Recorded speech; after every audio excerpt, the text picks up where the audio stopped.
그러면 서울로 가서 입원하는 게 낫겠네. 가까이 있어도 바빠서 몇 번이나 가겠어요. 그리고 요양병원 같은 곳은 요새 면회할 수 있는 날이 따로 있지 않나? 전염병 때문에. 그쪽에도 요양병원 많잖아요.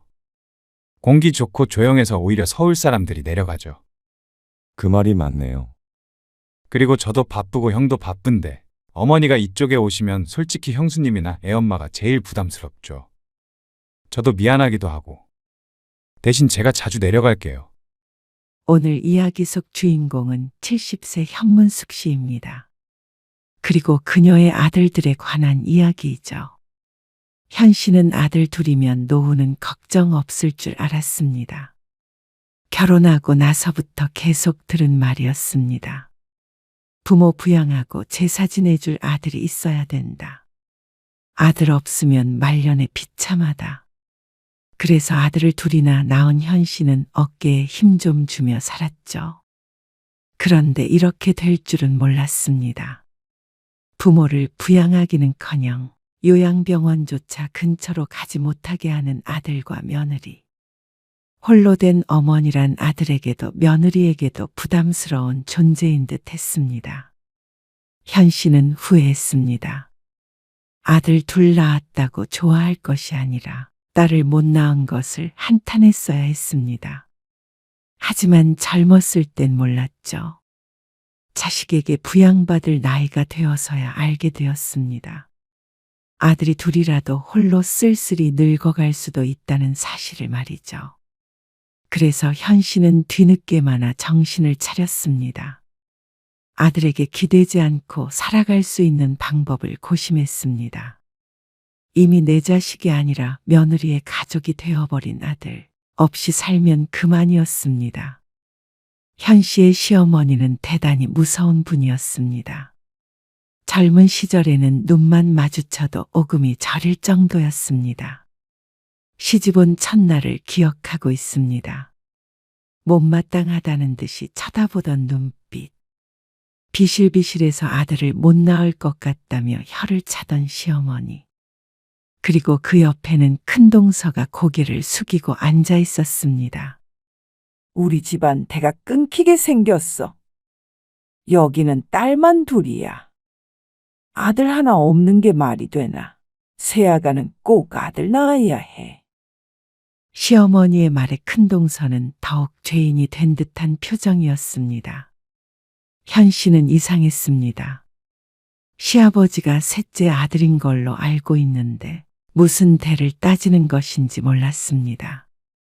그렇다고 해서 시어머니의 말에 토를 다는 실수를 저지르지는 않았습니다. 현 씨는 결혼 후에 시부모와 같은 동네에 살았습니다. 그리고 형님네 집도 근처였죠. 같이 살지 않은 것만으로도 다행으로 생각해야 했습니다. 남편과 현 씨는 시아버지와 형님을 따라 농사를 지었습니다. 그리고 현 씨는 일손을 돕다가 금방 임신이 되어서 쉬게 되었습니다. 시어머니가 임신했다고 일을 안 시키는 분은 아니었지만 몸이 약했던 탓에 자꾸만 병원에 드나들게 되어 어쩔 수 없었죠. 그래서 어찌나 구박을 받았는지 몰랐습니다. 저건 분명히 기집애야. 폐 모양만 봐도 안다고. 그러니까 임신해서 저렇게 비실 때지. 그런데 현 씨가 아들을 낳은 순간 모든 것이 달라졌습니다.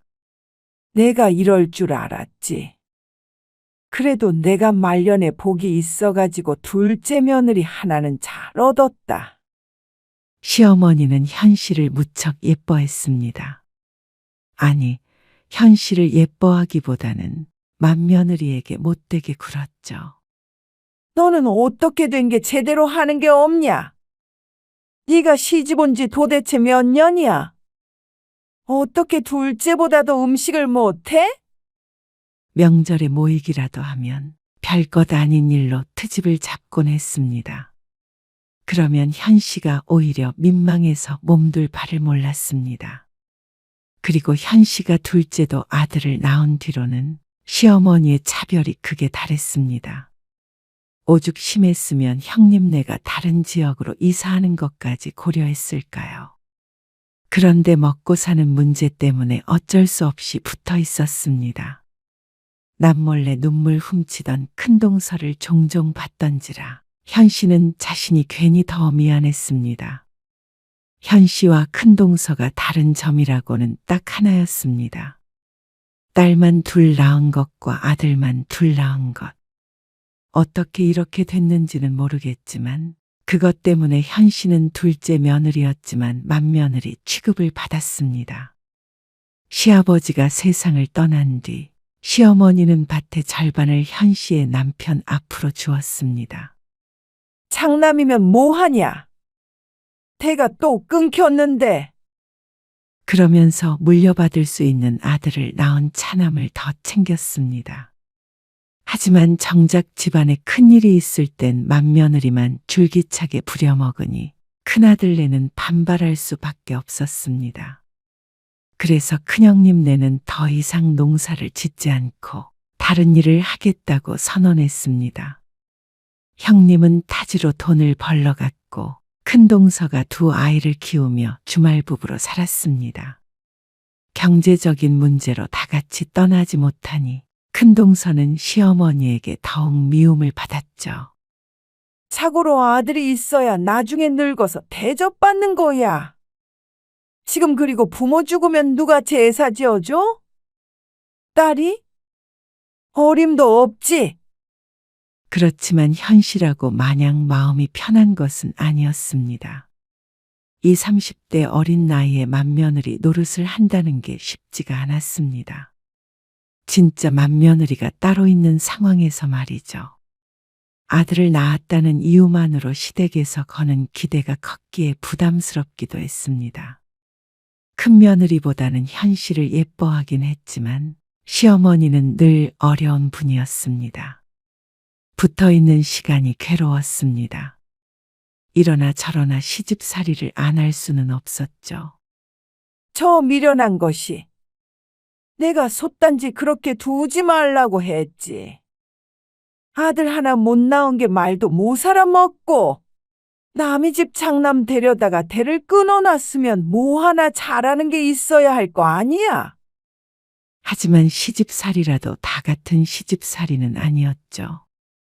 현 씨도 큰동서가 안타깝긴 했지만 어쩌면 속으론 안심했는지도 몰랐습니다. 딸 둘이 아니라 아들 둘 낳은 게 얼마나 다행이었는지. 그래서 현 씨는 의식적으로라도 늘 큰동서를 챙기려고 노력했습니다. 동정심에 말이죠. 그것이 얼마나 오만하고 어리석은 생각이었는지 점차 나이가 들며 알게 되었습니다. 세월이 흘러 현 씨의 두 아들과 큰동선의 두 딸들은 모두 서울로 대학을 갔습니다. 학벌은 크게 차이가 나지 않았는데 두 손녀딸이 대학에 입학했을 땐 시큰둥하던 시어머니는 손자 둘이 대학에 입학하자 동네에 현수막까지 걸었죠. 그리고 현 씨의 둘째 아들이 군대에 갔을 때 시어머니는 돌아가셨습니다. 그제서야 두 며느리는 자유를 얻었습니다. 동서는 애들 결혼하면 어떻게 할 거야? 뭘 어떻게 해요? 아니, 서울 가서 살 거야? 아니면 애들이 내려오려나? 부모님 모시고 살려면 어느 날 큰동서가 물었습니다. 딸만 둘이니까 나중에 부양해 주길 기대하기는 어렵고 근처에만 좀 살았으면 좋겠는데 동서는 좋겠다. 아이고, 젊어서도 걱정 없고 늙어서도 걱정이 없겠네. 큰동서는 현 씨를 부러워했습니다. 다들 결혼해서 서울에 자리를 잡았는데 형님이 돌아가시고 혼자 남은 큰동서가 말년이 걱정되는 모양이었습니다. 하지만 현 씨도 이렇다 할 대답을 하기가 어려웠습니다.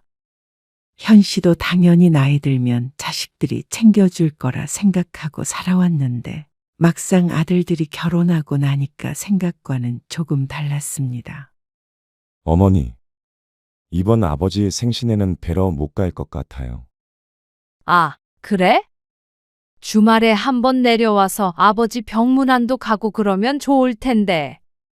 당시의 남편은 병상에 누워 있었습니다. 위암이었죠. 다들 바쁜 걸 알아서 그전에는 내려오란 소리를 자주 하지 않았는데, 그래도 아버지 때문에라도 가끔은 와줬으면 하는 마음이었습니다. 바빠서요. 요즘에 일이 많아요. 보름 뒤인데도 바빠? 늘 바쁘죠. 기정이도 바쁘다고 그러지?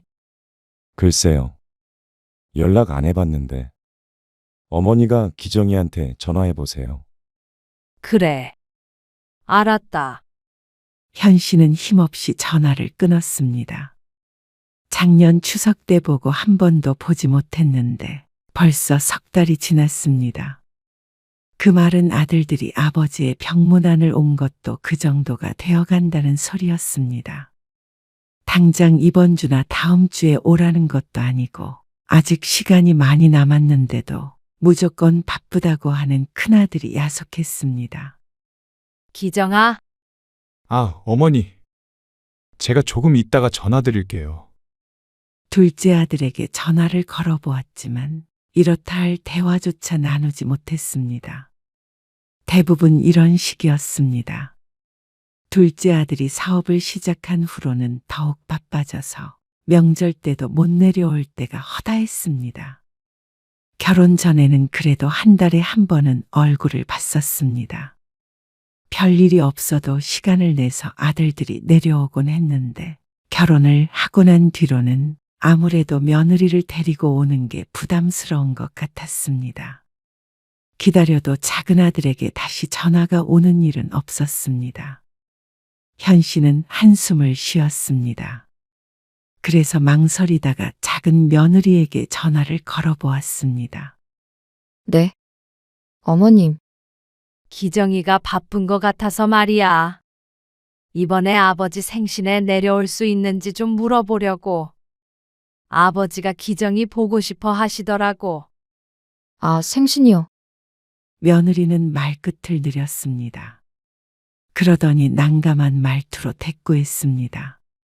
기정 씨 바쁜 거 아시잖아요. 그리고 애들도 아직 어려서 차 오래 타는 게 좀 그래요.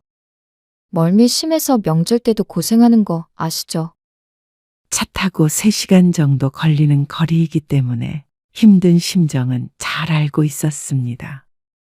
하지만 잔치를 하러 오라는 것도 아니고 언제 돌아가실지 모르는 아버지 얼굴 좀 보러 오라는데 그게 그렇게 어려운 일인가 싶었습니다. 늘 핑계는 다양했습니다. 전화라도 좀 자주 했으면 하지만 요새는 그런 말 했다가는 큰일 난다는 동네 사람들의 조언을 들어 입을 꾹 다물었습니다.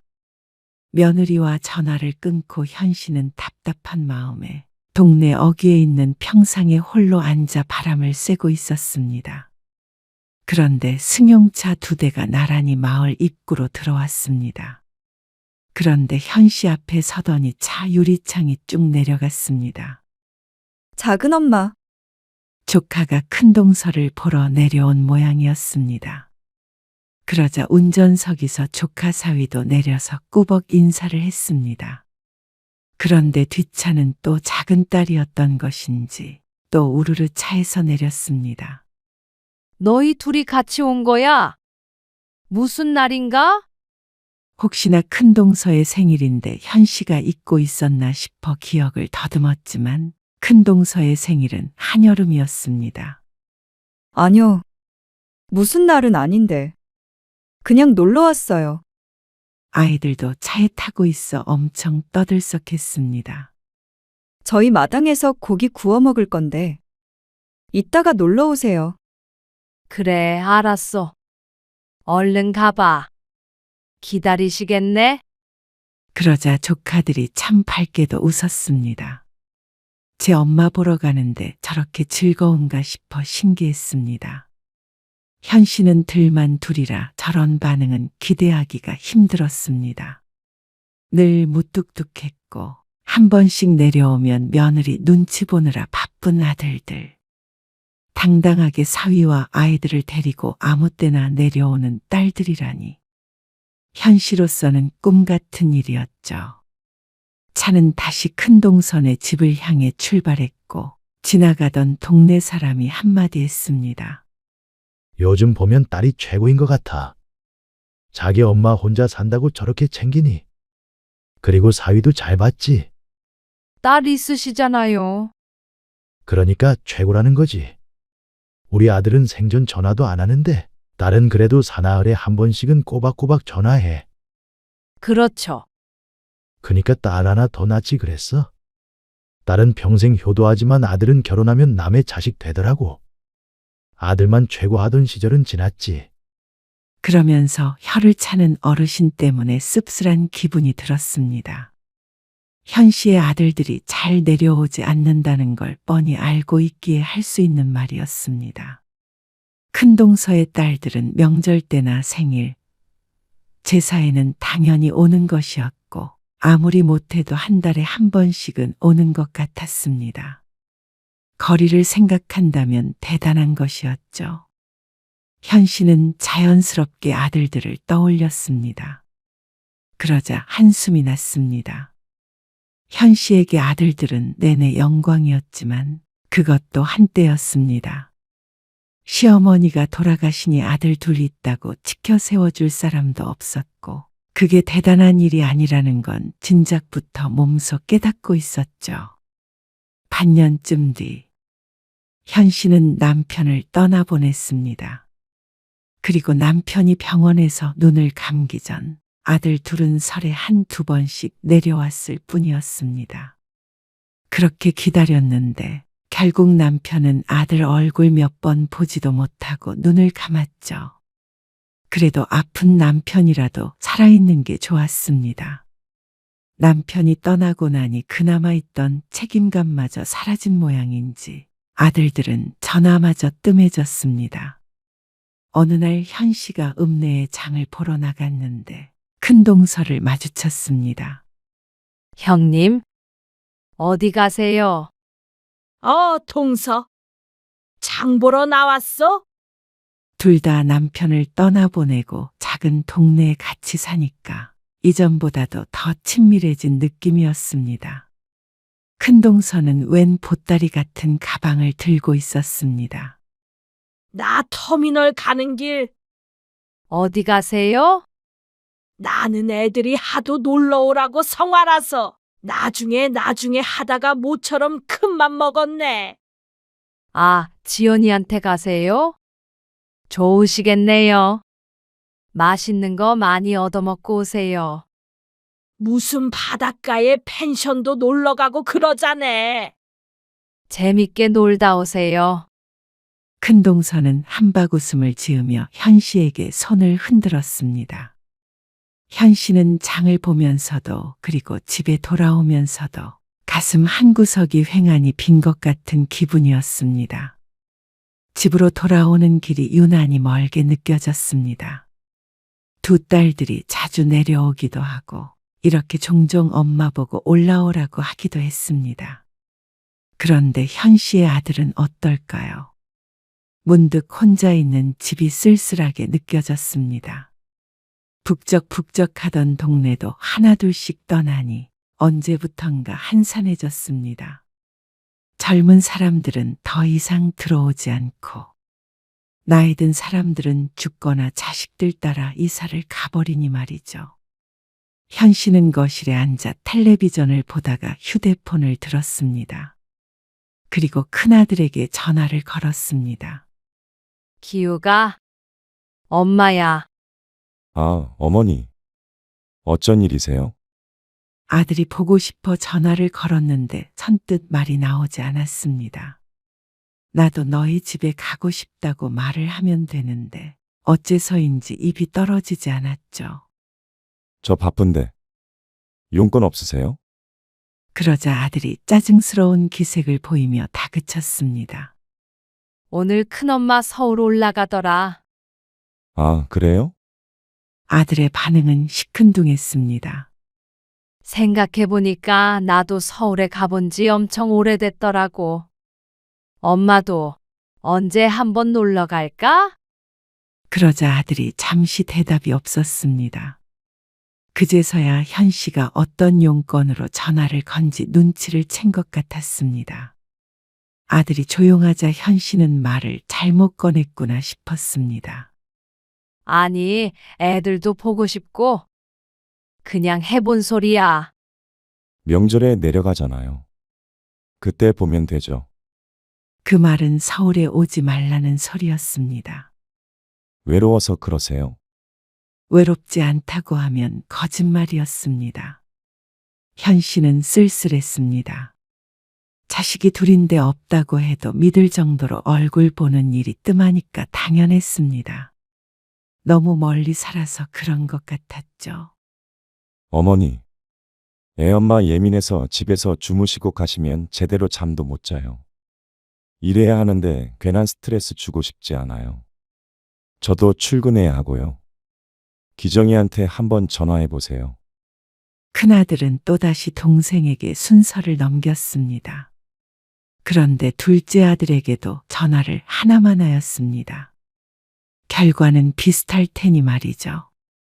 현 씨는 결국 휴대폰을 멀찍이 내려두었습니다. 올릴 일도 별로 없는 휴대폰, 사실 없어도 될 것 같았습니다. 명절에 보자던 큰아들은 명절이 나흘 앞으로 다가왔는데도 연락이 없었습니다. 언제 오겠다는 말도 하지 않았고 작은 아들도 서로 짠 듯 똑같았죠. 그러다가 명절 연휴가 시작되기 바로 하루 전 큰며느리에게서 전화가 왔습니다. 어머님, 어쩌죠? 이번 명절에는 못 뵐 것 같아요. 제가 내일 오후에 잠깐 회사에 다녀와야 하거든요. 그래서 내려가면 너무 늦을 것 같아서. 차라리 명절 끝나고 좀 한가할 때 주말에 한번 갈게요. 명절에도 안 오는 아들네가 평소에 올 리는 없었습니다. 알았다. 못 오면 어쩔 수 없지. 현 씨는 힘없이 전화를 끊었습니다. 작은 아들에게서는 전화조차 없는 것이 마찬가지로 못 온다고 할 것 같았습니다. 반면에 큰동서는 벌써 며칠 전부터 서울로 올라갔습니다. 미리 와서 오래 머물다 가라고 큰딸이 불렀다고 했습니다. 큰딸네서 일주일, 작은 딸네서 일주일 있다가 온다는 말에 속으로만 부러워했죠. 그런데 다음 날 둘째 아들에게서 전화가 왔습니다. 그래. 못 오지? 현 씨가 먼저 묻자 아들이 대답했습니다. 형도 못 간다고 했다면서요. 그러면 차라리 어머니가 올라오실래요? 지난번에 서울에 오고 싶다고 하셨다면서요. 그 말에 현 씨의 눈이 크게 뜨였습니다. 늘 바쁘다고만 하던 작은 아들이 웬일인가 싶었죠. 지난번에도 못 내려갔는데 이번에도 좀 바빠서. 근데 어머니가 올라오시면 집에 계시면 되니까요. 애들도 집에 있을 거고. 형도 서울에선 하루 정도는 시간 낼 수 있겠죠. 그래. 내가 올라갈게. 현 씨는 얼른 대답했습니다. 혹여나 아들의 마음이 변할까봐 망설이지도 않았죠.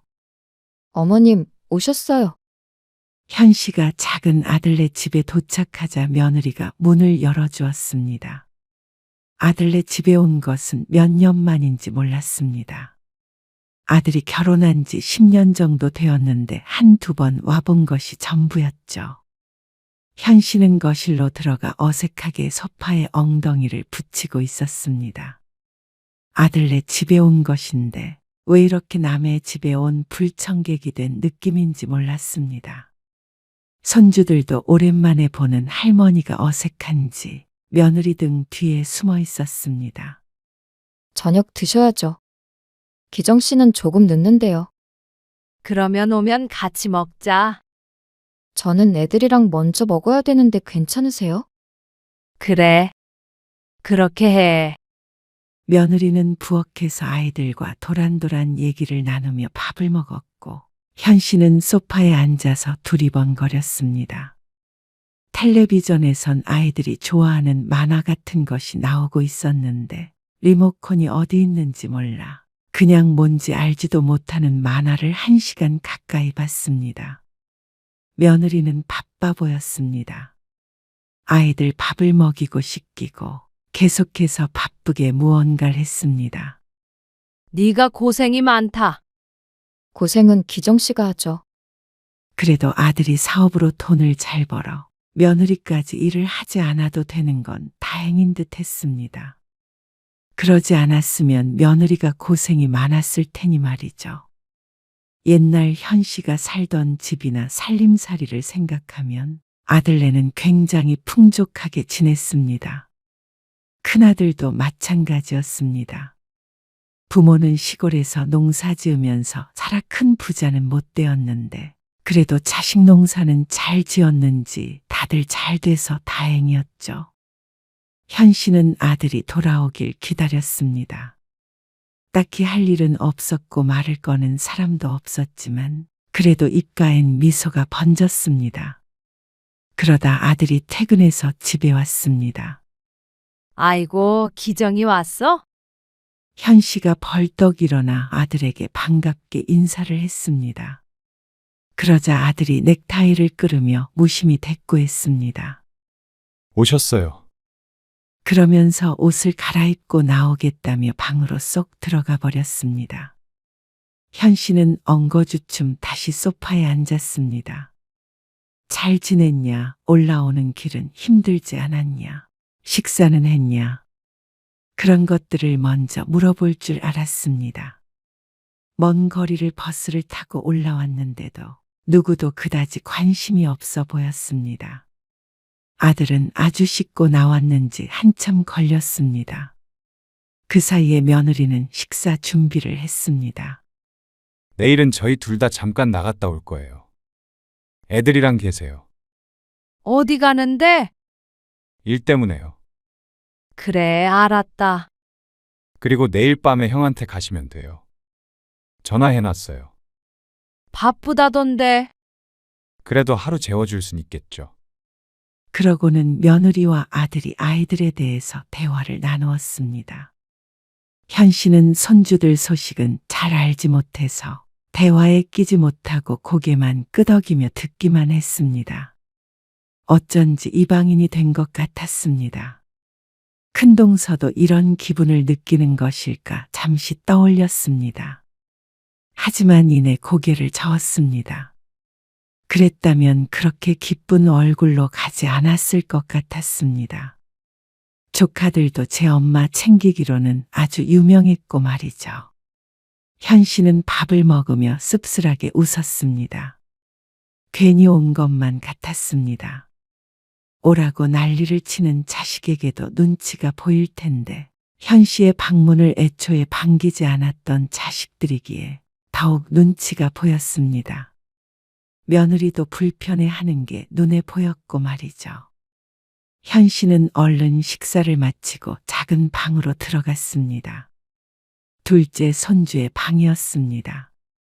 둘째 손주가 첫째 방에서 같이 자기로 했는데 졸지에 손주의 방을 뺏게 되어 그것조차 마음이 편치가 않았습니다.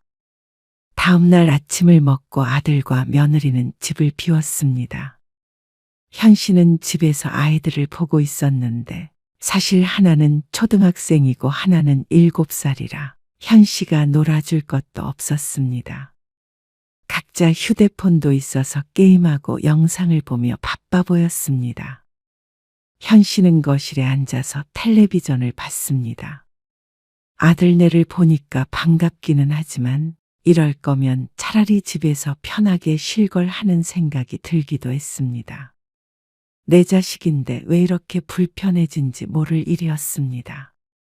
아무래도 오늘 저녁에 가야겠다. 현 씨는 큰아들네에 들르지 않고 내려가기로 결심했습니다. 그나마 작은아들은 먼저 올라오라고 말이라도 했지. 큰아들은 원하지 않았을 게 뻔했습니다. 또 거기까지 쏙없이 찾아가 눈칫밥 먹느니 집으로 돌아가는 게 나았습니다. 오후 2시쯤 아들 내외가 돌아와서 늦은 점심을 함께 했습니다. 형네 모셔다 드릴게요. 작은 아들의 말에 현 씨가 고개를 저었습니다.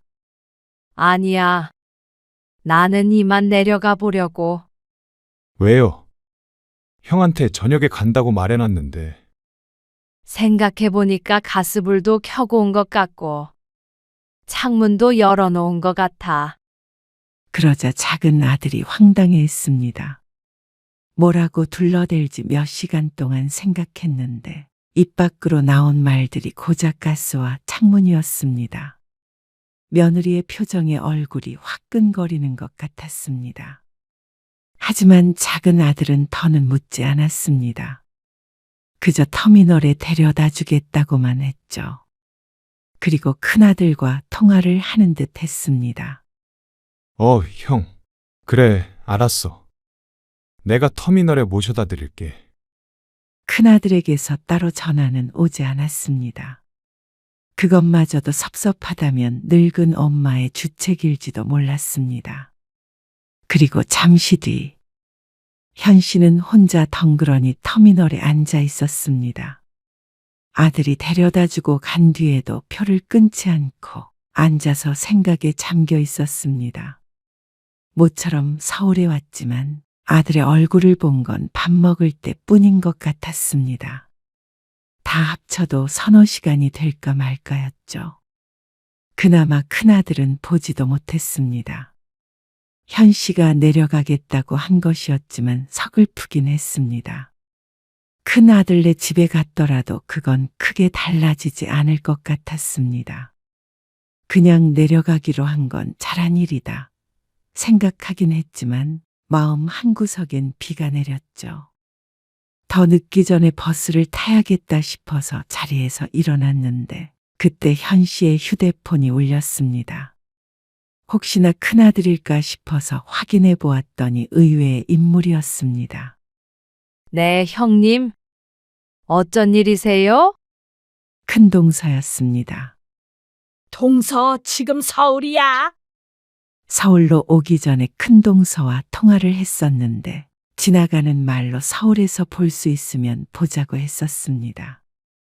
그런데 작은 아들네 있다가 큰 아들네도 가야 하니까 시간이 나지 않을 것 같아서 생각도 안 하고 있었는데 전화가 온 것이었습니다. 내일 저녁에나 모레 아침에 볼까? 아, 저 지금 집에 내려가요. 뭐? 벌써? 어제 온 거 아니야? 아, 그런데 그냥 잠자리가 불편하기도 하고 그래서. 그러자 큰동서가 잠시 말이 없었습니다. 예전에는 큰동서가 현 씨를 부러워했지만 이제는 아니었습니다. 큰동서도 현 씨의 아들들이 엄마에게 몹시 무심하다는 걸 누구보다도 잘 알고 있었습니다. 그러니까 말하지 않아도 왜 이렇게 빨리 돌아가려고 하는지 미루어 짐작한 듯 했습니다. 출발했어? 아직이요. 지금 터미널인데 이제 가려고요. 그러면 내가 우리 딸이랑 거기로 지금 데리러 갈게. 하루 더 있다가 가. 모처럼 왔는데 놀지도 않고 가. 아니에요. 제가 어떻게 가요? 다들 불편하게. 저도 그렇고. 불편하긴. 우리가 남도 아니고 다 같이 놀아야 좋지. 애들도 작은 엄마 보고 싶다네. 오늘 우리 큰애가 지 시집에서 먹을 거 잔뜩 싸왔어. 그리고 작은애가 회도 포장해 온다고 하니까 같이 먹고 놀자고. 재차 거절했지만 큰동서는 끈질겼습니다. 그러면서 지금 출발하겠다고 하고 전화를 끊었죠. 현 씨는 귀신에게 홀린 것 같은 기분으로 전화를 끊었습니다. 그리고 멀지 않은 곳에 사는지 전화를 끊고 30분 만에 큰동서가 도착했습니다. 얼떨결에 그렇게 하루 머물게 됐는데 재미있었습니다. 그렇지만 한편으로는 가슴이 먹먹했습니다. 어쩜 두 딸이 내 아들들과 이렇게 다른지. 큰동서가 부러워서 눈물이 날 것 같았습니다. 다음 날 내려오는 길에는 큰동서가 싸준 반찬통을 끌어안고 버스를 탔습니다. 아들 낳아 대접받던 시절이 있었지만 지금은 딸이 없어 외로운 노후를 보내고 있는 것 같았습니다. 큰동서는 일주일 정도 더 있다가 내려왔습니다. 얼굴도 반질반질한 것이 행복한 시간을 보냈구나 생각됐죠. 현 씨의 두 아들은 그 이후로도 또다시 깜깜무소식이었습니다. 이제는 전화가 없다고 걱정되지도 않았습니다. 누구보다도 잘 살고 있는 걸 알았습니다. 잘 못 지내고 있는 건 현 씨 하나밖에 없었죠.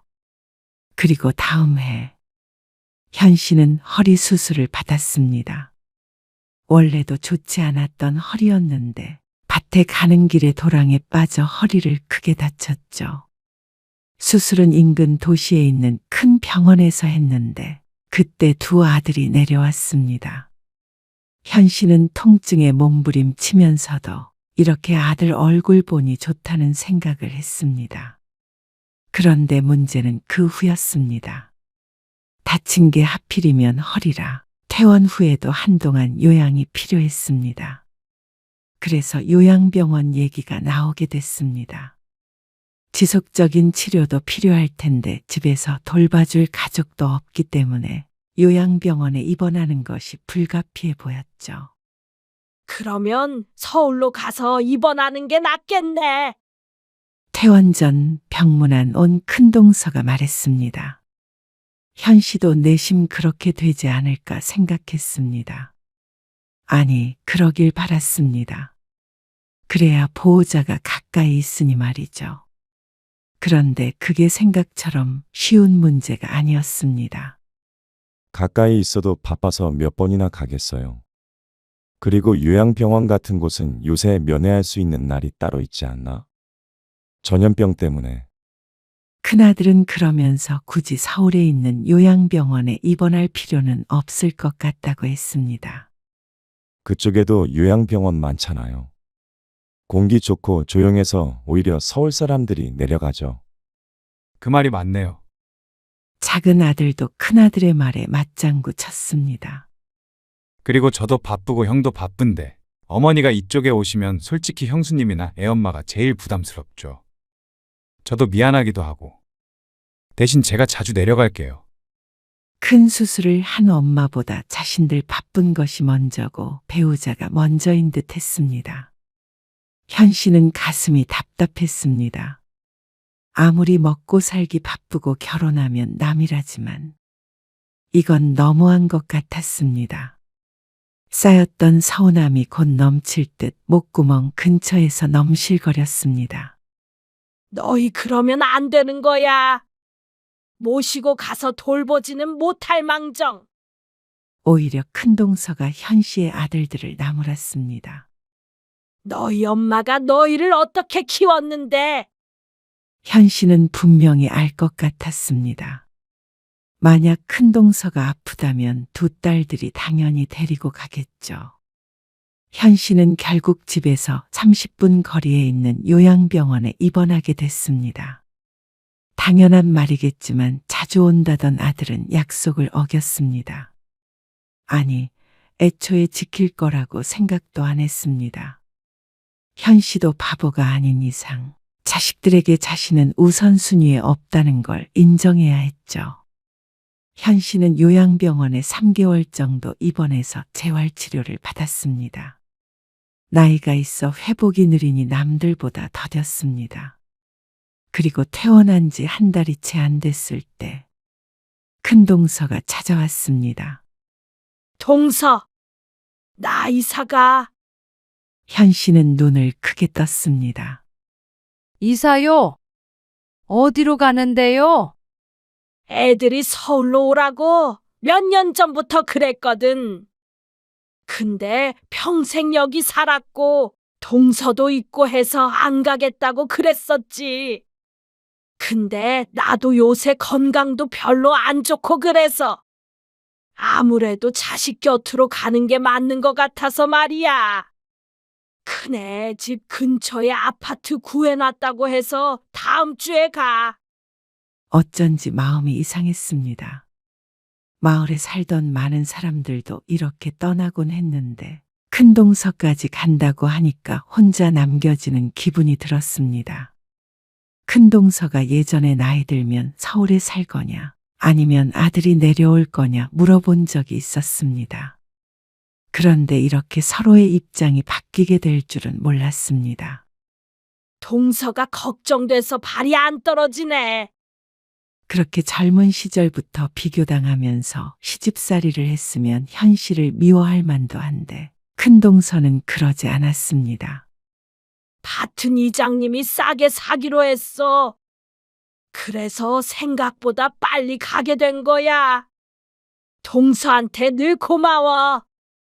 유산 똑같이 나눠줘서.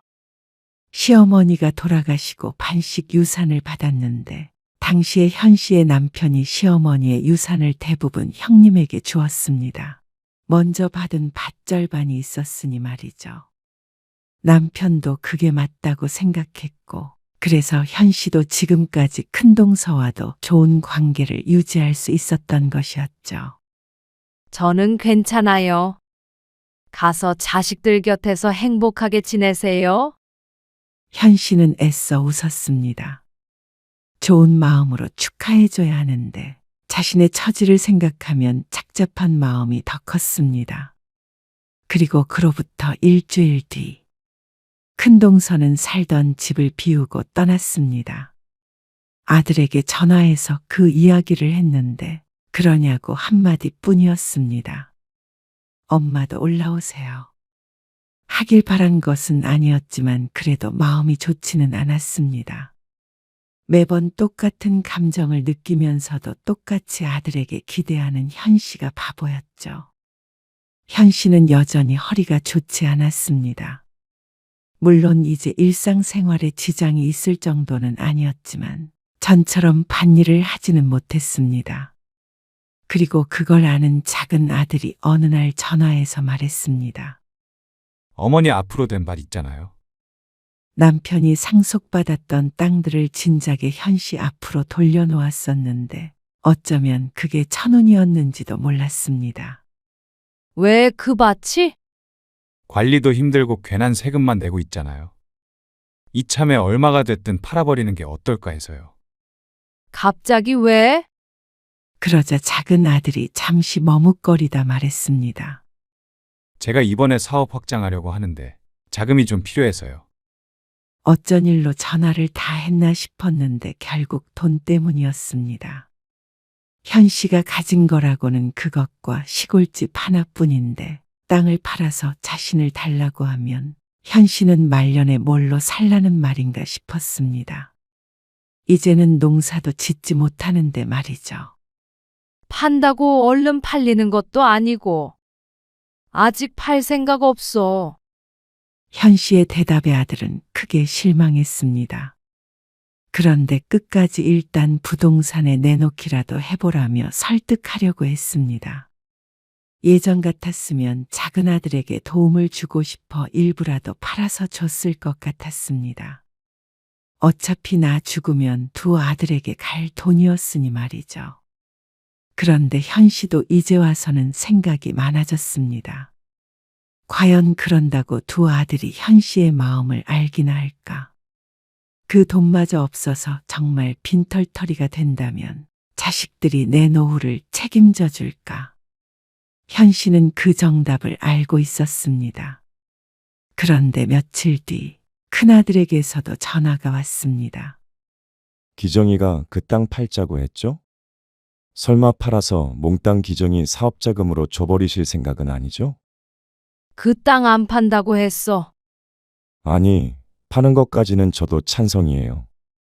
근데 서로 서운할 일 없게 반반씩 주시라고요. 현 씨는 할 말을 잃었습니다. 두 아들이 어쩜 이렇게 똑같은지 몰랐습니다. 이제 생각해보니 둘 중 하나도 아니고 둘 다 이러는 것은 현 씨의 잘못이 아닐까 싶었습니다. 농사를 잘못 지었으니 잘못된 것이 나왔겠죠. 현 씨는 고민하다가 이장을 찾아가 물었습니다. 우리 밭을 좀 팔려고 하는데. 그러자 이장이 반색했습니다. 그러면서 좋은 가격에 자신이 사겠다고 했죠.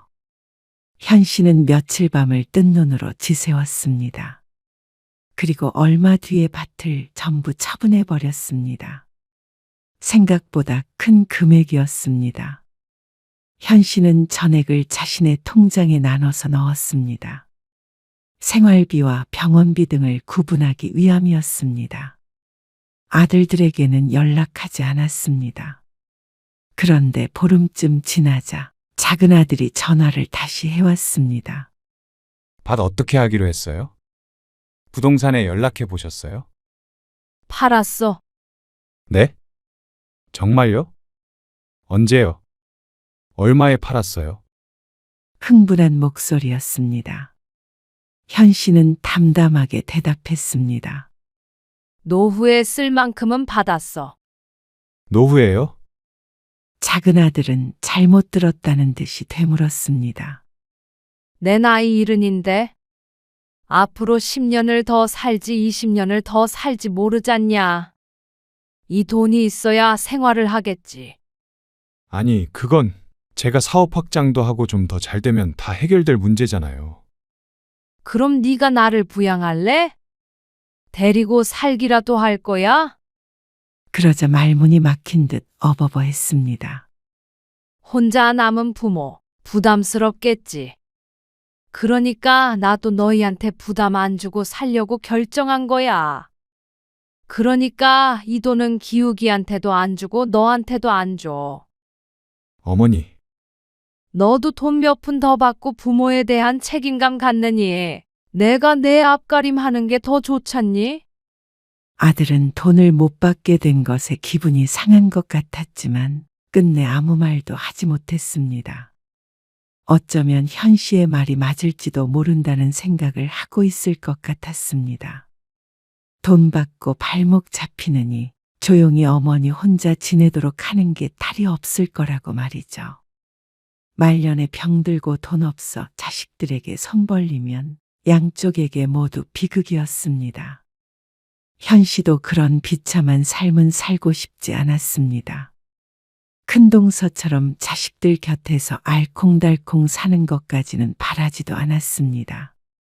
이제 더는 자식들 때문에 애끓지 않고 평온하게 살아갔으면 하는 마음뿐이었습니다. 이제는 두 아들이 현 씨에게 전화를 하건 안 하건, 찾아오건 안 오건 더 이상 서운하지 않을 것 같았습니다. 서운하다는 감정도 결국엔 기대하기 때문에 생기는 감정이었기 때문이죠. 큰아들도 동생에게 얘기를 들었는지 땅 얘기는 더 이상 꺼내지 않았습니다. 현 씨는 그날 이후로 자식들에게 먼저 전화를 걸지 않았습니다. 명절이 다가와도 올 건지 묻지 않았습니다. 당연히 안 온다고 생각했고 혹시라도 내려오겠다고 연락이 오면 오히려 현 씨가 사양했습니다. 그냥 혼자 편하게 보내고 싶으니까 굳이 올 것 없다. 그러면 억지로 내려오려는 자식은 없었습니다. 서로 괴롭지 않고 평화로웠죠. 그런 삶이 행복한 것은 아니었지만 그렇다고 불행하지도 않았습니다. 혼자여도 이제는 괜찮았습니다. 누구의 눈치도 안 보고 공공하지 않게 사는 말년이야말로 누구나 원하는 삶이 아닐까 생각해보면 웃음이 날 때도 있었습니다. 언젠가 부모가 그립거나 아쉬워지는 날이 오면 자식들이 제 발로 찾아올 테죠. 기다리지 않고 내 삶을 살다가 그때가 온다면 좀 더 마음 편히 자식들을 만날 수 있을 것 같았습니다.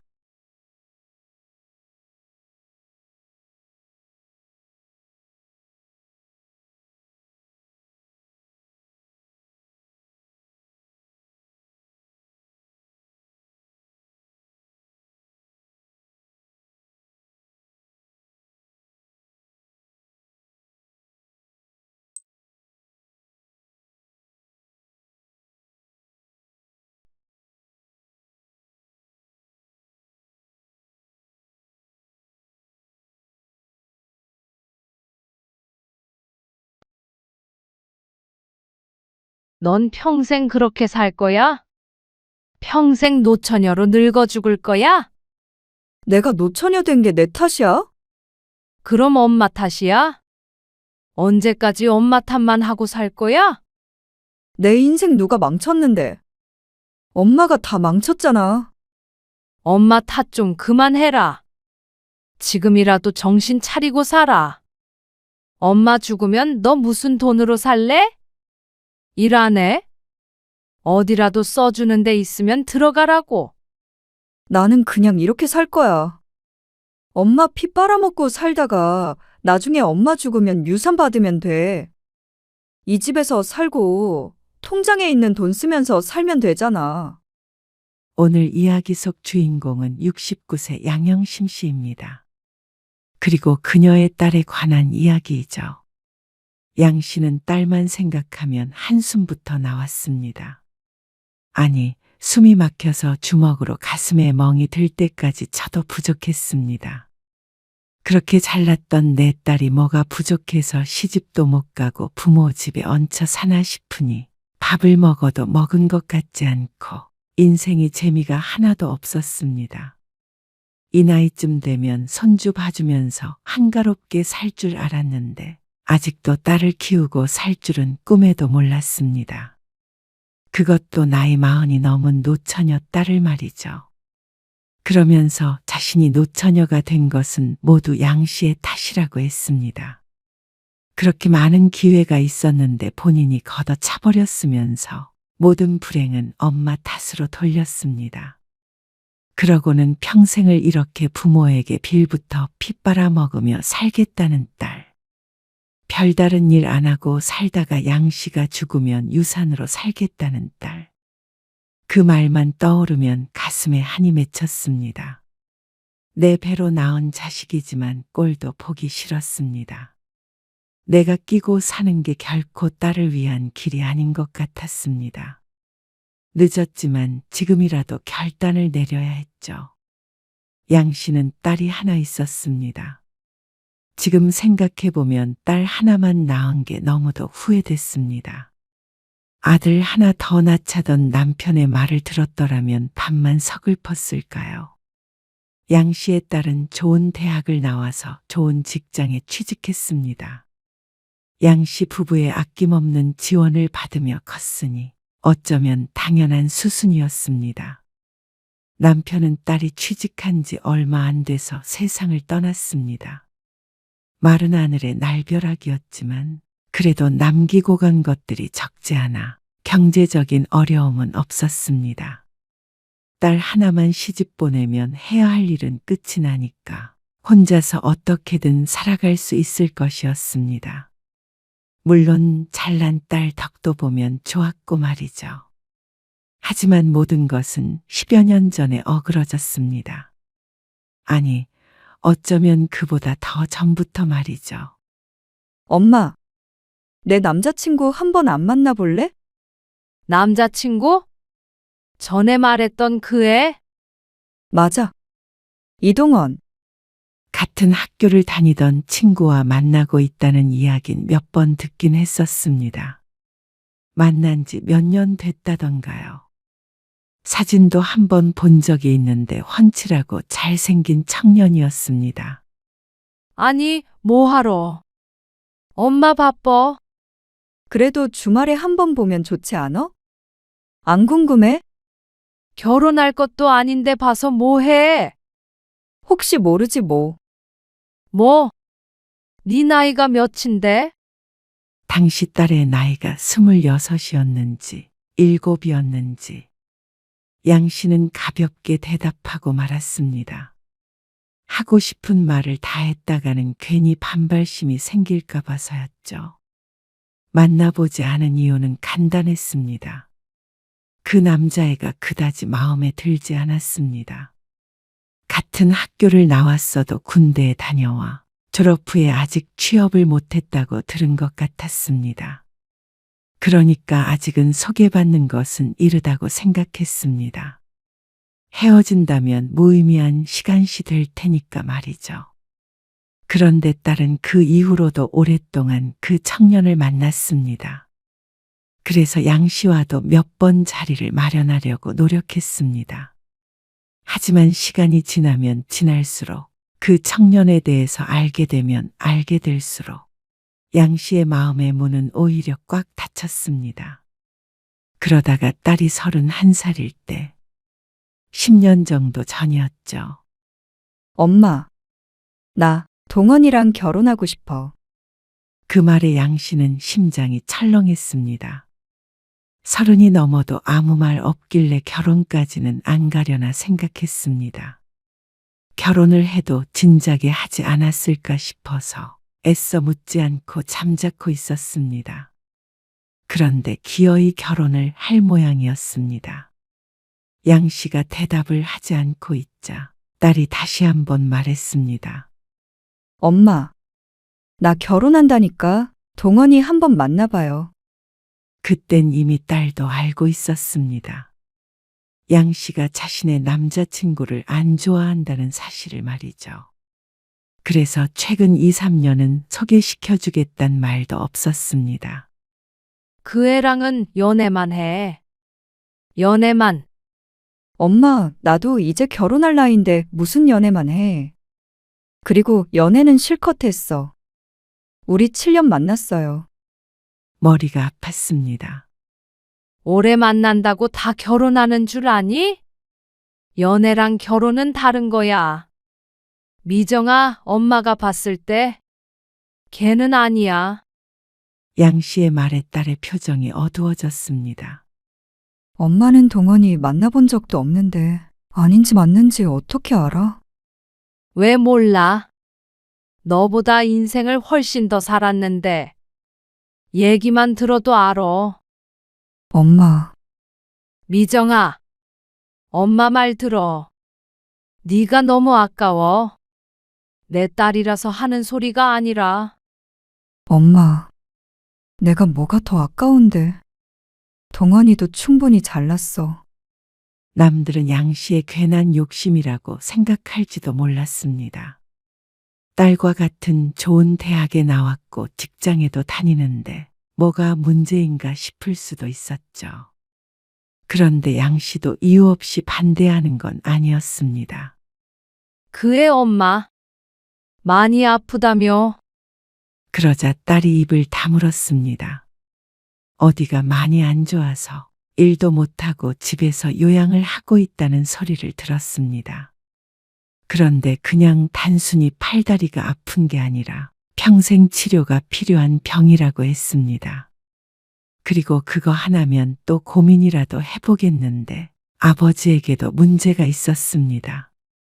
아빠는 무슨 일 하신다고 그랬어? 건설일. 그게 말이 건설 일이지. 노가다 아니니? 왜 말을 그렇게 해? 엄마가 틀린 말 한 거 아니잖아. 그리고 위로 누나만 둘이라며. 그게 왜 문제가 되는데요? 그러니까 네가 아직 어리고 아무것도 모른다는 거야. 그러면 그 가족들 부양을 누가 해야 되겠어? 당연히 아들인 그 애지. 조건이 조금만 더 평범하기라도 했다면 양 씨도 이렇게까지 반대하지는 않았습니다. 세상에 어떤 부모가 내 딸이 사랑하는 사람과 결혼하겠다는데 무턱대고 반대할까요? 오히려 기뻐해주고 축하해주고 싶었습니다. 하지만 지난 몇 년간 아무리 생각해도 결론은 하나였습니다. 이렇게 어영부영 결혼시키면 반드시 불행할 날이 올 것 같았습니다. 그렇다고 걔가 뭐 의사나 변호사라도 돼? 가족들 부양할 능력이 되면 나도 뭐라고 안 해. 근데 얼마 되지도 않는 월급 받아서 그 가족들 다 어떻게 건사할 거야? 아버님도 일하고 계시고 누나들도 다 직장 다녀. 너보다 적게 버는 남자 만나서 결혼하면 잘 살 수 있을 것 같아? 엄마, 돈이 무슨 상관이야. 상관이 왜 없어? 너 정도면 충분히 더 좋은 사람 만날 수 있을 텐데 엄마 속을 왜 뒤집어놔? 지난해에도 아는 지인이 약사를 소개해 주겠다고 했었습니다. 당연히 딸은 거절했지만 이 정도 외모에 이 정도 학벌에 이 정도 직장이면 훨씬 좋은 혼처가 새곳했습니다. 그러니까 부모로서는 안타까울 수밖에 없었습니다. 그런데 그런 거 다 집어치우더라도 최소한 평범한 사람과 결혼을 해야 되는 것 아닌가 싶었습니다. 그냥 부모님 평범하게 직장 다니고, 부자는 아니더라도 결혼할 때 지원해 줄 수 있고, 또 남자도 너보다 조금이라도 더 잘난 남자 만나면 나는 네가 누굴 데리고 와도 오케이 할 거야. 근데 이건 아무리 생각해도 뭐 하나 너보다 나은 게 없잖니? 잘못하다가 나쁜 시모 모시고 시부에게 생활비 갖다 바치며 가장 노릇을 해야 될지도 몰랐습니다. 그런 결혼을 양 씨가 왜 시켜야 하는 것인지 몰랐습니다. 엄마, 그렇게 따지면 나는 아빠 없잖아. 그건 흠 아니야? 그거랑 같니? 그리고 너는 아빠가 어릴 때 돌아가신 것도 아니잖아. 내가 동원이 아니면 안 돼. 지금은 그렇겠지. 그렇게 생각할 수 있어. 근데 엄마가 살아보니까 못 잊는 사람은 없어. 그때뿐이야. 그때만 힘들지. 1년이면 잊혀져. 아니, 다른 사람 만나면 반년이면 돼. 엄마 말 믿어. 나 정말 결혼하고 싶어. 제발 허락해줘. 넌 평생 고생할 거야. 근데 내가 어떻게 그 꼴 보니? 둘도 셋도 아니고 하나밖에 없는 딸이었습니다. 남편이 살아있었더라도 똑같은 결정을 할 게 뻔했습니다. 반대하는 양 씨의 심정도 편하지는 않았습니다. 내 딸 눈에서 눈물이 흐르면 양 씨의 눈에선 피눈물이 흘렀습니다. 하지만 평생 눈물 흘리며 사느니 순간 힘들고 많은 게 나았습니다. 아무리 생각해도 이건 안 되는 결혼이었습니다. 하지만 젊은 혈기들을 양 씨가 어떻게 말릴까요? 딸은 며칠 동안 양 씨와 말도 안 했습니다. 나 엄마가 반대해도 결혼할 거야. 자켓식 올리고 나가서 살게. 집 알아보고 있어. 양 씨는 대답하지 않았습니다. 아니, 대답하지 못했습니다. 기어이 엄마 가슴에 대못을 박을 생각인 듯 했습니다. 양 씨는 도저히 가만히 있을 수 없었습니다. 이대로 가다가는 곱게 키운 딸, 엄한 놈이 데려가 고생만 시킬 것 같았죠. 양 씨는 딸 몰래 딸의 휴대폰을 뒤졌습니다. 잘못된 행동임은 충분히 알고 있었지만 달리 방법이 없었습니다. 동원이 어머님, 원하는 것을 찾았습니다. 청년의 어머니 전화번호였죠. 양 씨는 손이 떨리는 것 같았습니다. 양 씨도 그렇게 악독한 사람이 아니었습니다. 내 자식 귀하면 남의 자식 귀한 줄도 알았습니다. 하지만 역시나 내 자식이 가장 귀하기에 악역이 될 수밖에 없었죠. 안녕하세요. 저 미정이 엄마입니다. 당황하는 상대방의 목소리가 들렸습니다. 정말 많이 아픈 것인지 목소리에 힘이 없었습니다. 양 씨는 며칠 동안 생각하고 또 생각한 말을 입 밖으로 꺼냈습니다. 이런 연락을 드리게 돼서 죄송합니다. 그런데 같이 자식 키우는 입장에서 저희 심정을 충분히 이해해 주시리라 믿습니다. 우리 미정이 저희가 애지중지 키운 외동딸이에요. 저는 이제 남편도 없이 제 딸 미정이 하나밖에 없습니다. 그래서 우리 미정이 고생 안 시키고 시부모 예쁨 듬뿍 받을 수 있는 그런 집으로 시집 보내고 싶어요. 부모 노후 준비돼 있고 우리 딸 품어줄 수 있는 집이요. 아이고, 횡설수설하는데 제 말 무슨 말인지 이해하시죠? 한마디 한마디 내뱉는데 양 씨의 마음도 찢어지는 것 같았습니다. 상대방의 거칠어진 숨소리가 귓가에 울렸습니다. 상처 주지 않게 이야기하고 싶었지만 사실 이런 전화 자체가 상처가 된다는 걸 양 씨가 왜 모를까요? 하지만 그럼에도 불구하고 전화기를 들 수밖에 없었던 양 씨의 입장도 상대가 조금이라도 헤아려 주길 바랐습니다. 우리 딸은 제가 이길 수가 없어서 이렇게 신뢰를 무릅쓰고 전화드렸습니다. 부탁드려요. 우리 딸 제자리로 돌려보내주세요. 딸은 양 씨의 가슴에 대못을 박았고 양 씨는 상대 부모의 가슴에 대못을 박았습니다. 만약 부탁을 들어준다면 그 부모가 청년의 가슴에 대못을 박게 될 것이고 내 딸도 마찬가지로 피투성이가 되겠죠. 하지만 모든 것이 제자리를 찾는다면 그럴 수만 있다면 언젠간 치유가 될 상처들이라고 생각했습니다. 양 씨는 기다렸습니다. 하지만 딸에게선 별말이 없었습니다. 그래서 좌절했죠.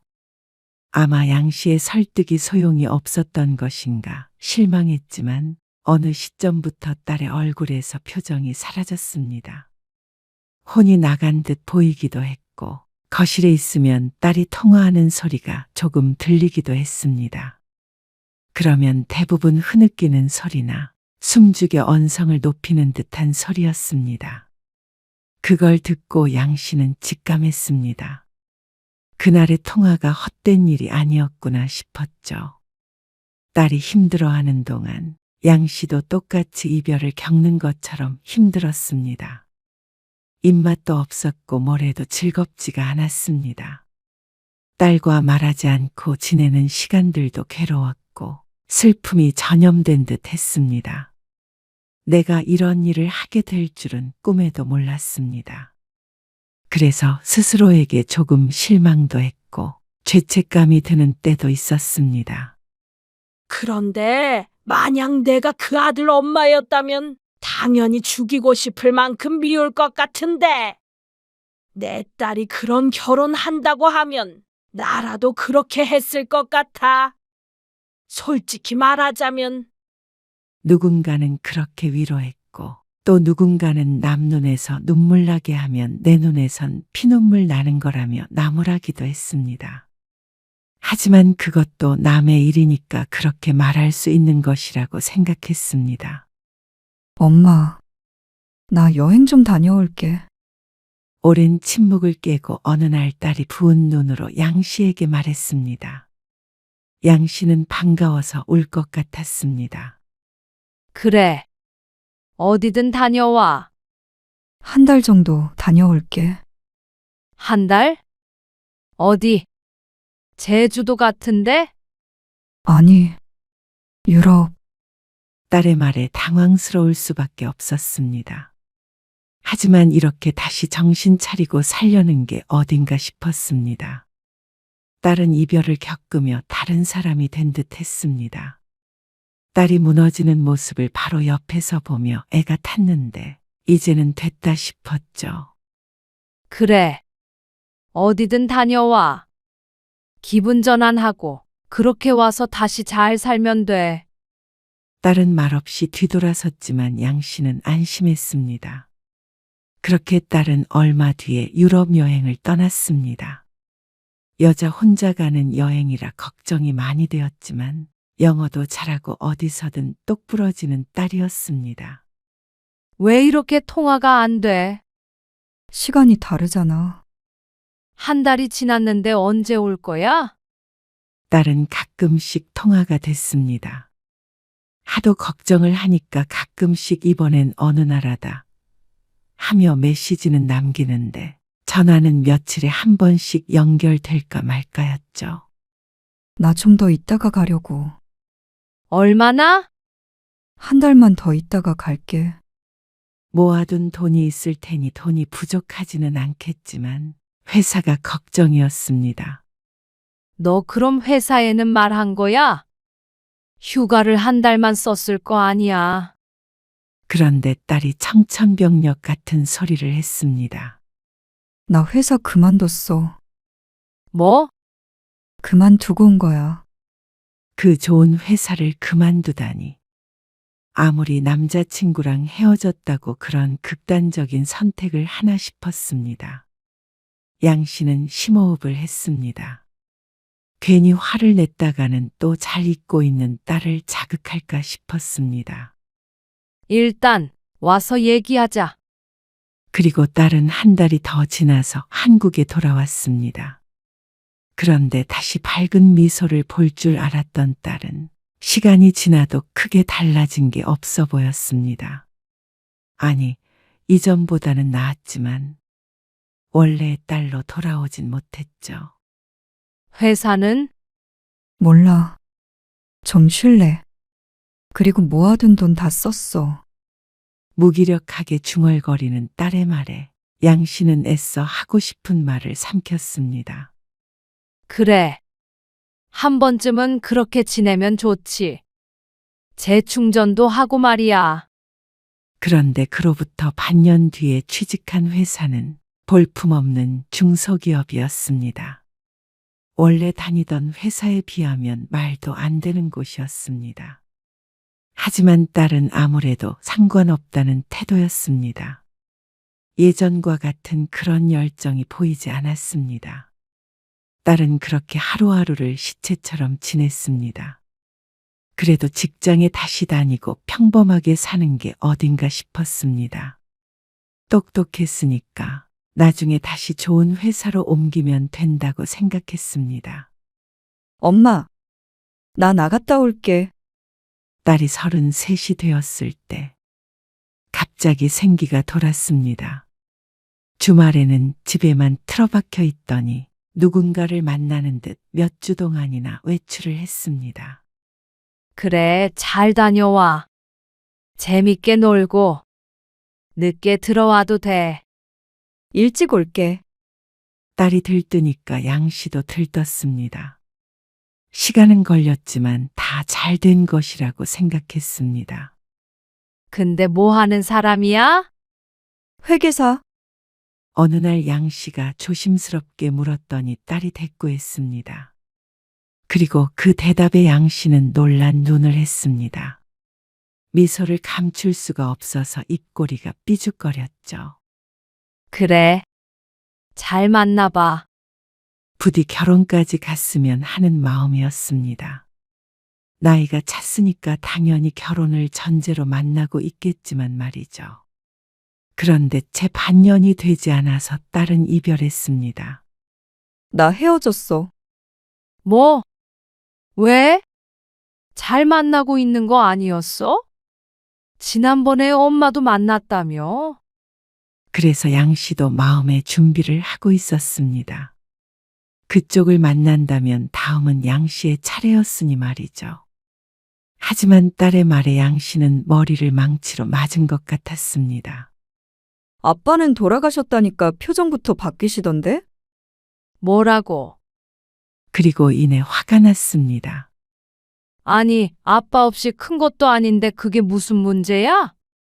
나도 모르지. 그래서 그놈이 헤어지자고 그래?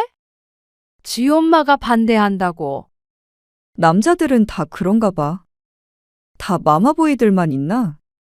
그 말에 양 씨는 말문이 턱 막혔습니다.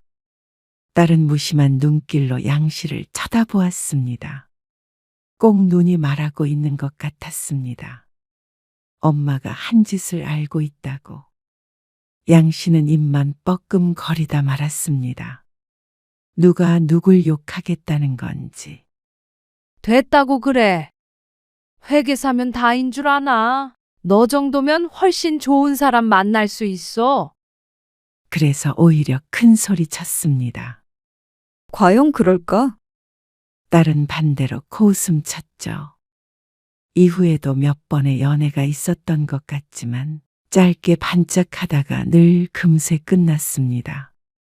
그러다가 언제부턴가 연애 얘기도 사라지고 딸은 점점 더 생기를 잃어갔습니다. 그러던 어느 날이었습니다. 나 회사 때려치웠어. 뭐? 회사를? 왜? 무슨 일 있었어? 그냥 사람들이 다 싫다. 왜 그러는데? 나 내버려둬. 30 중반이 넘었는데 때늦은 사춘기가 왔는지 딸은 무척 까칠해졌습니다. 밝고 살가운 성격이 장점이었는데 말이죠. 그러다 보니 양 씨도 딸의 눈치를 보게 되었습니다. 엄마, 나 돈 좀 보내줘. 그리고 언제가부터 양 씨에게 돈을 타서 쓰기 시작했습니다. 직장을 그만뒀으니까 벌이가 없는 건 알겠는데 그래도 그동안 모아둔 돈이 그 정도로 없나 싶었습니다. 처음엔 몇 번 생각 없이 보내주다가 이건 아니다 싶었습니다. 너 언제까지 직장도 안 다니고 살려고 그래? 이제 뭐라도 해봐야지. 요즘 취직이 쉬운 줄 알아? 날카로운 목소리의 양 씨는 더 잔소리를 하지 않았습니다. 그렇게 어려운데 왜 직장을 그만둔 거냐며 호통을 치고 싶었지만 참았습니다. 그리고 그런 생활이 1년 정도 지속됐을 때 양 씨도 참지 못하고 화를 냈습니다. 너 정말 그렇게 살래? 내가 뭘? 그렇게 아무것도 안 하고 한량처럼 살라고 그 고생해가면서 너 공부시킨 줄 알아? 왜 인생을 스스로 망치려고 해? 그러자 딸이 물끄러미 양 씨를 쳐다보다가 말했습니다. 내 인생을 내가 망친다고. 엄마가 아니라? 양 씨는 충격에 아무 말도 할 수가 없었습니다. 냉소하며 하는 말에는 가시가 있었습니다. 내 인생 이제 내가 알아서 살 테니까 참견하지 마. 그럴 거면 생활비를 달라고 하질 말던가. 이제 나이 들어가진 돈으로만 생활해야 했습니다. 젊은 딸이 쓰는 돈까지 되려면 생각했던 생활비보다도 훨씬 많이 들었습니다. 딸 결혼할 때 주려고 따로 둔 돈이 있지만 그건 전셋집이라도 얻을 때 보태기 위해서 건들지 않은 것이었습니다. 양 씨는 더 이상 이렇게 지낼 수는 없다는 생각에 큰 맘을 먹고 딸의 선자리를 마련하게 되었습니다. 38이면 아무리 요즘 시대에도 늦은 편이라고 생각했습니다. 그래서인지 연결을 해주려는 사람이 없었습니다. 직장이라도 번듯하면 모를까 내세울 것이라고는 학벌밖에 없었습니다. 외모도 결국 나이를 이기지는 못하니 말이죠. 아니, 재혼? 지금 장난하자는 거야? 재혼인데 나쁘지 않은 조건이라니까? 애도 없고 사업해서 돈 많고 미정이 요즘 일 안 하고 논다며. 결혼하면 계속 놀고 먹을 수 있잖아. 소개시켜달라는 사람 많았는데 내가 그래도 생각해서 미정이랑 연결해 주려는 거잖아. 아무리 그래도 재혼은 아니지. 우리 미정이를 어디 그런 데다 갖다 대?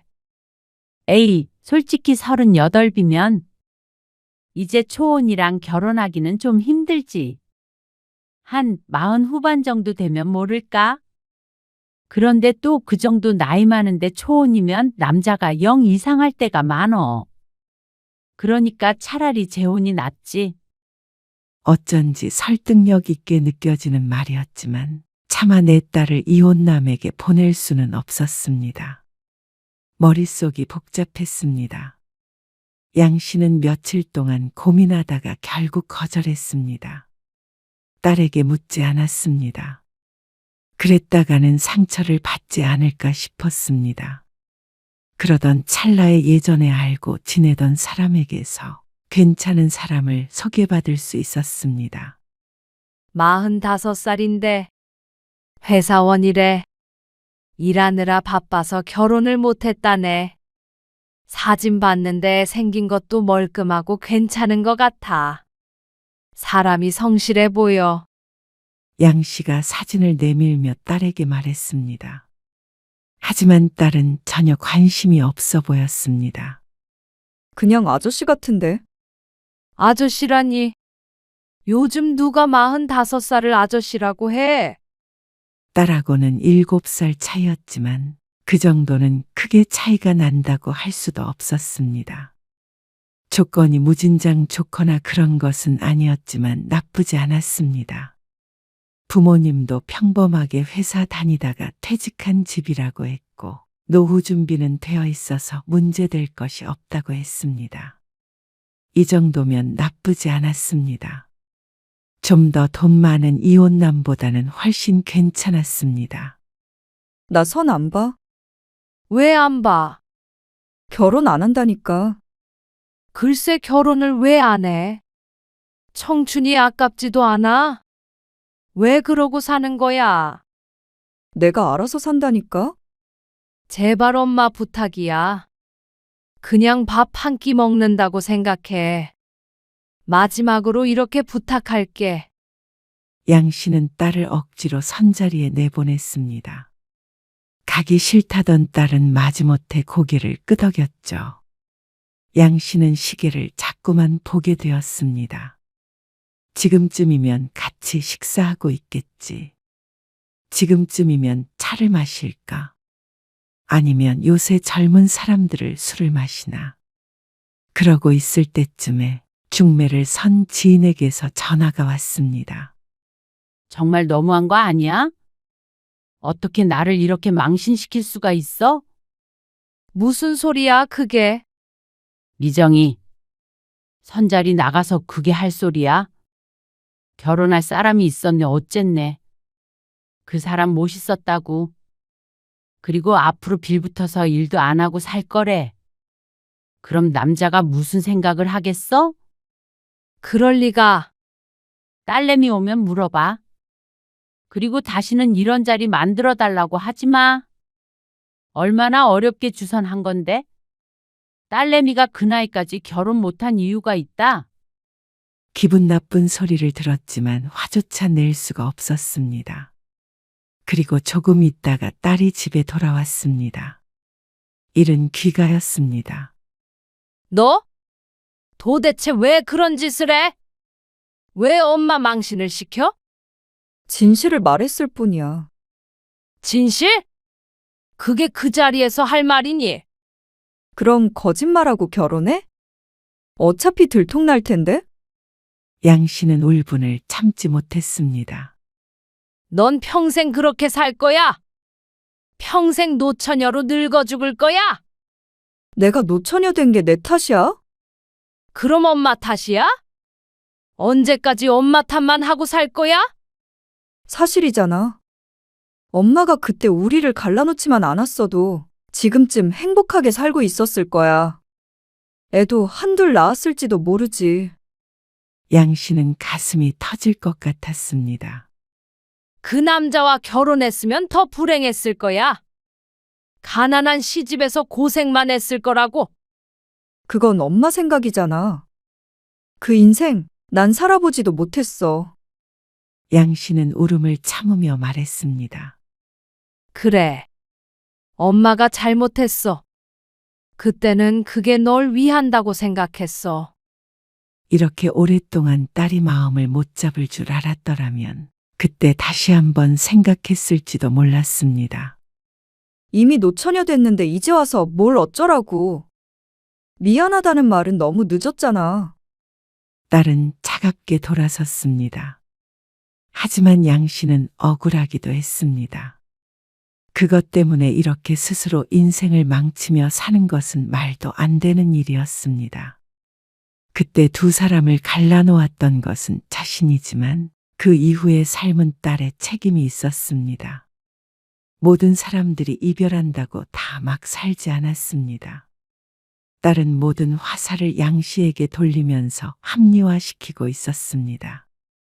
그날의 양 씨의 행동이 100% 잘못된 행동이었다고 하더라도 딸이 한심한 인생을 살고 있다는 건 변하지 않았습니다.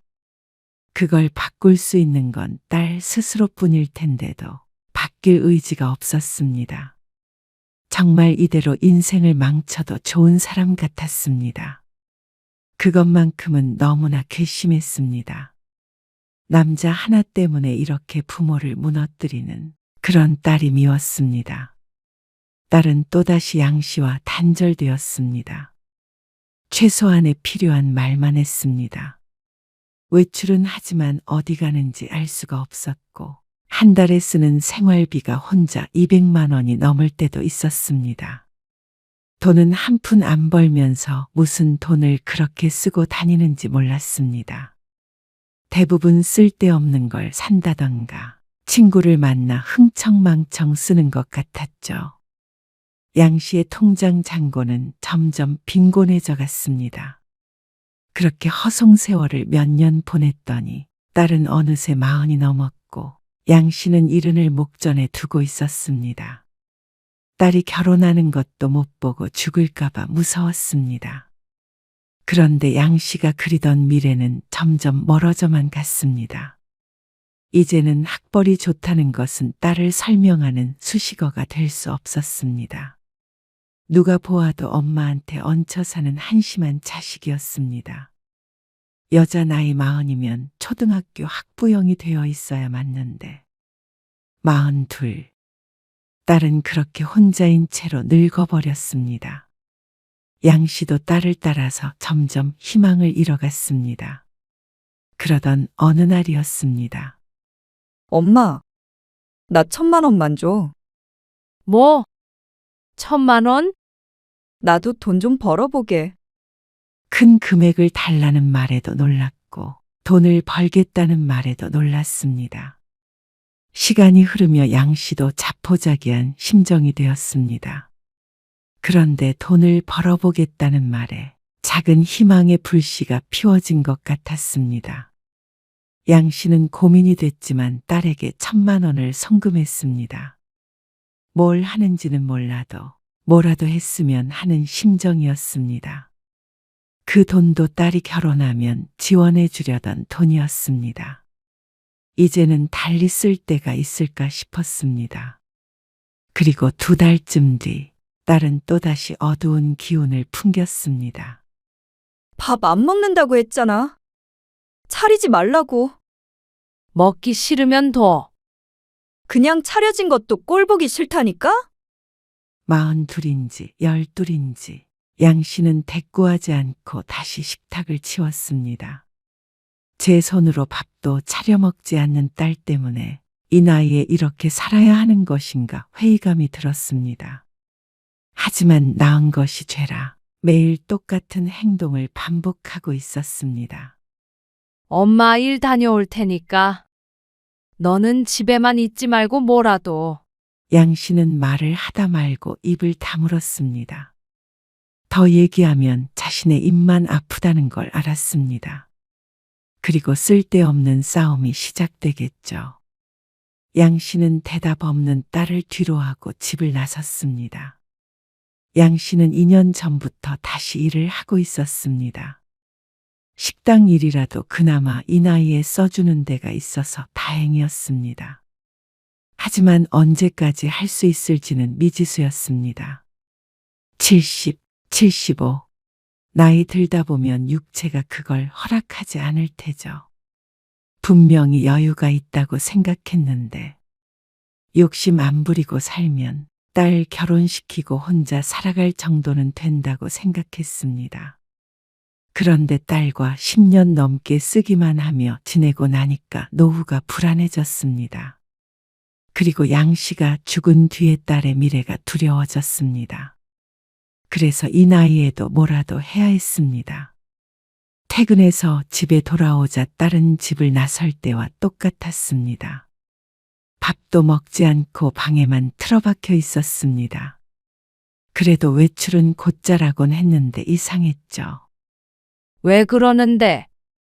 어? 양 씨가 추궁하자 딸이 털어놓았습니다. 지난번에 주었던 1,000만 원을 고스란히 날려먹었다고 했습니다. 골이 띵하고 울리는 것 같았습니다.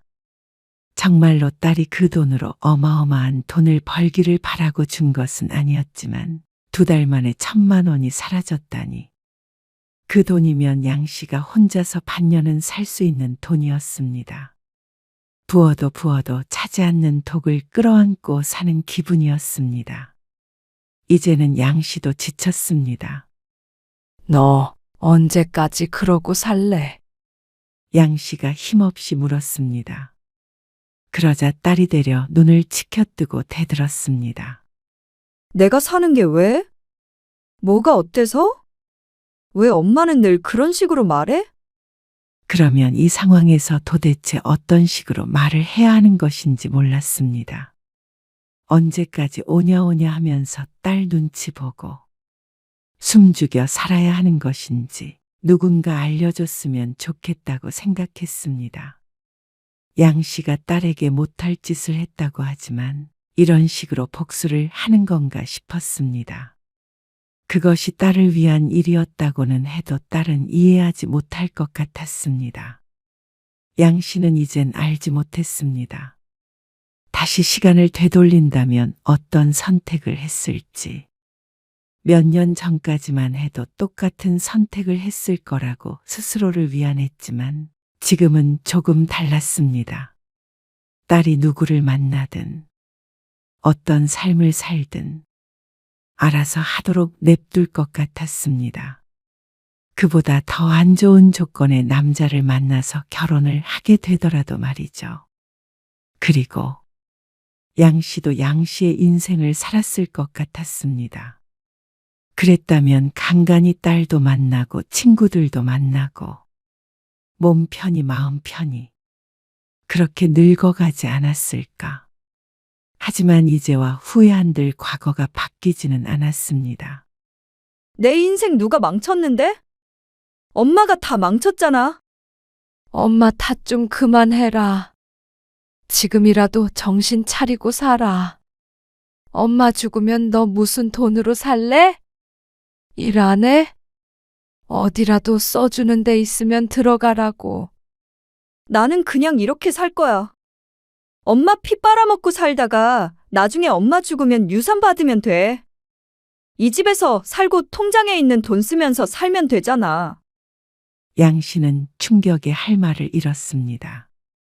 이게 40 넘은 딸 입에서 나올 수 있는 소리인가 싶었습니다. 엄마에 대한 증오심 때문에 스스로를 망쳐버리는 걸 선택한 듯 했습니다. 양 씨의 가슴 속에서 무언가 뚝 끊어지는 소리가 들리는 듯 했습니다. 비틀거리며 방으로 들어가 문을 잠갔습니다. 그날 밤 양 씨는 한숨도 자지 못했습니다. 그리서 새벽녘 양 씨는 결심했습니다. 더 이상은 안 되겠다고. 이대로 가다가는 양 씨가 먼저 죽을 것 같으니 딸과 멀어져야 했습니다. 그게 딸을 위해서도 양 씨를 위해서도 옳은 일이었습니다. 과거를 바꿀 수는 없지만 미래는 바꿀 수 있지 않을까 그렇게 생각했습니다. 다음 날 양 씨는 아침 일찍 일어나 짐을 쌌습니다. 딸의 짐을 말이죠. 여행 가방 2개의 딸의 짐을 담았습니다. 그리고 딸의 방문을 열었습니다. 아직 자고 있었죠. 그래서 옷장을 열어 옷을 넣었고 책상 위에 있던 물건들도 쓸어 담았습니다. 늦게 잠들었는지 일어날 생각을 하지 않는 딸을 흔들어 깨웠습니다. 김미정, 일어나. 아, 뭐야. 일어나서 짐 싸서 나가. 딸이 비몽사몽 일어나더니 잠시 앉아 있었습니다. 무슨 말이야. 어딜 나가. 내 집에서 나가라고. 너 이제부터 나가서 살아. 그러자 그제서야 잠이 깼는지 딸이 눈을 떴습니다. 나는 이제 더 이상 너랑 못 살겠으니까. 이제 우리 각자 인생 알아서 살자. 딸이 주변을 둘러봤습니다. 열려있는 여행 가방에 자신의 짐들이 들어있는 걸 보고 화가 났는지 언성을 높였습니다. 내 물건에 왜 손대? 그리고 어디로 가라는 거야? 내가 갈 데가 어딨어? 그건 네가 알아서 해. 통장에 1,000만 원 넣어줄 테니까. 그걸로 보증금 하던가. 1,000만 원 가지고 어떻게 살라는 거야? 줄 거면 나 결혼 자금 한다고 모았던 돈 다 줘. 그 돈이 아직까지 있니? 너 먹여 살리느라 다 썼고 1,000만 원이 엄마가 너한테 해줄 수 있는 마지막이야. 마음 같아서는 빈털터리로 내쫓아버리고 싶었습니다. 하지만 그놈의 자식이 뭔지 마지막까지도 차마 그렇게는 하지 못하는 스스로가 바보 같았지만 어쩔 수가 없었습니다. 나 못 나가. 나가? 못 나가. 엄마도 그걸 바라던 거 아니었어? 낚이고 사는 거? 뭐? 그래서 나 결혼도 못하게 하고 여태 데리고 산 거 아니냐고. 어? 또 똑같은 이야기였습니다. 10여 년 전에 양 씨가 결혼을 반대했던 문제를 무기 삼아 딸은 양 씨를 공격했습니다. 하지만 이제는 딸이 뭐라고 한들 소용없었습니다. 이기적이라고 할지 모르겠지만 이제는 양 씨도 숨 좀 쉬며 살고 싶었습니다. 양 씨가 딸을 끼고 살았기 때문에 양 씨도 불행했고 딸도 불행했습니다. 그래서 이제 엄마가 너 놓아준다고. 너 알아서 하고 싶은 거 하면서 살아. 내가 무슨 돈으로? 내가 이제 와서 무슨 돈을 어떻게 벌어? 벌어. 나이 먹은 엄마도 버는데 네가 왜 못 벌어? 알아서 해. 일을 하든 국어를 하든. 딸의 표정이 굳어졌습니다. 엄마 나 이렇게 쫓아내고 후회 안 해? 그래. 더 이상은 너랑 같이 못 살겠어. 엄마는 끝까지 이기적이고 자기 마음대로지. 뭐든 맘대로 해야 직성이 풀리지? 내 인생 이리저리 휘두르는 건 예나 지금이나 똑같아. 양 씨는 더 이상 딸이 하는 얘기를 듣지 않았습니다. 딸의 짐을 현관으로 옮기기 시작했습니다. 나머지 짐은 너 방구하면 거기로 보내줄 테니까 우선 나가. 내가 나가라면 못 나갈 줄 알고 그래? 근데 나 나가면 다시는 안 와. 정말로. 그래. 다시는 오지 마. 딸은 잠시 서 있다가 옷을 챙겨 입더니 작은 가방에 짐 몇 개를 더 넣었습니다. 그러고는 신경질적으로 신발을 신었죠. 엄마가 죽도록 미워. 평생 용서 못할 것 같아. 문이 쾅 닫혔습니다. 양 씨는 못 박힌 듯 한참을 그 자리에 서 있다가 주저앉았습니다. 그리고 그제야 울었습니다. 소리 없이, 하지만 처절했습니다. 사흘 후 딸이 방을 구했다고 메시지를 보냈습니다. 짐을 보내라며 주소를 찍어줬습니다. 양 씨는 답장을 하지 않고 딸의 짐을 박스 여러 개에 나눠 담아 택배로 붙였습니다. 그리고 딸과 분리된 삶을 난생 처음으로 살게 되었죠. 처음엔 어색했습니다. 혼자 먹을 밥을 차리는 것도, 텅 빈 딸의 방을 보는 것도. 하지만 차차 적응이 됐습니다. 딸이 뭐하고 지내는지 하루에 10번 궁금해하다가 5번 궁금해하다가 이내 하루에 1번 정도 떠올리게 되었습니다. 그리고 그때쯤 딸에게서 연락이 왔습니다. 나 편의점 알바해. 이제 속 시원해? 하지만 어투는 그전보다 많이 누그러져 있었습니다. 나도 엄마 얼굴 안 보니까 왠지 숨통이 트인다. 양 씨는 대답하지 않았습니다. 엄마도 그래? 어쩐지 울음이 날 것 같았습니다. 나 잘 지내. 엄마 또 걱정하고 난리칠까봐 전화한 거야. 그래. 잘 지낸다니까 됐다. 끊을게. 전화는 끊어졌습니다. 하지만 가슴 속에 무언가 녹아내리는 것 같았습니다.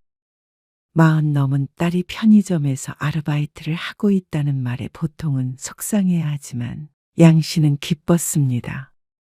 이제서야 딸의 삶도 바퀴가 굴러가기 시작했구나 싶었습니다. 진작에 이렇게 살았어야 했습니다.